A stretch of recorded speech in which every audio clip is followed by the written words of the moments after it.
بسم الله الرحمن الرحيم العظيم، صاحب الفضل والسلطان وباسط البركة على أهل مصر، والذي تجلى بقدسيته وعظيم جلاله على أرضها بطول سيناء المقدس. مصر أرض العلم والنور، أرض أنبياء الله ورسله صلوات الله عليهم أجمعين، جاعل حضارتهم الإنسانية والهندسية والثقافية والاجتماعية والاقتصادية والفنية حاضرة إلى يومنا هذا، رغم أنف كل حاقد. باسم شعب مصر العظيم نرسل التحية والتقدير إلى كل فريق وعامل وفنيين وخبراء وأفراد أمن وسائقين، إلى كل من ساهم في هذا العمل العظيم.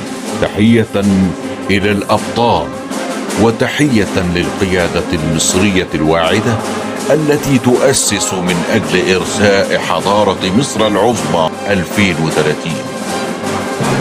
كانت وما زالت مصر تقود العالم وتبهرهم في شتى المجالات الفنية والعلمية والعسكرية، وإنها لعصية على الطغاة والغلاة، محفوظة برعاية رب العرش الكريم الإله العظيم صاحب الأرض وخالق الناس.